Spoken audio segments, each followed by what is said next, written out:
చాలు. ఏమైందిరా పొలం విషయం? ఇంకా ఏం కాల. ఏం కాలేదు అంటే?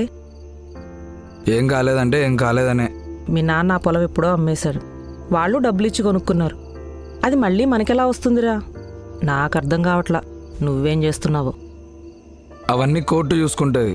నీకు విడమర్చి చెప్పాల్సిన అవసరం లేదు. ఏంటో ఎలా బతికే వాళ్ళం, ఎలా బతుకుతున్నాం. అంటే ఇప్పుడు ఇదంతా నా వల్లే అంటున్నావా?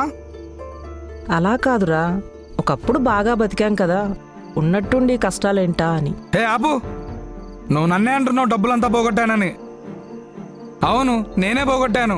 ఏదో బిజినెస్ చేద్దామనుకున్నా, అవ్వలేదు. ఏం చేయమంటావు? ఏదో కావాలని పోగొట్టినట్టు. నువ్వు కావాలని పోగొట్టావని నేను అనలేదురా. నీ ఉద్దేశం అదే. నువ్వేం కంగారు పడకు, మిమ్మల్ని ఏం రోడ్డు మీదకి తీసుకురానులే. అమ్మ ఆపు, నీకేం తెలీదు. అన్నయ్యకి తెలియదు, నీకు తెలుసా? నువ్వు కూర్చో అన్నయ్య, అమ్మ గురించి నీకు తెలిసిందేగా. ప్లీజ్ అన్నయ్య, నా కోసం తిను. ఇప్పుడు నేనేమన్నాననే? అమ్మ నీకు దండం, నువ్వు లోపలికి వెళ్ళు, నేను వడ్డిస్తాలే. ఏమన్నా చేసుకోండి. కూర్చో అన్నయ్య.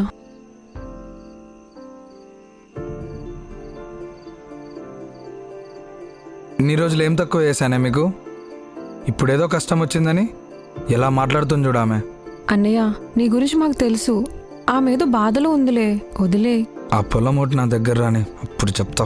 ఇంతకీ ఆ పొలం ఎవరితో తెలిసిందా అన్నయ్య?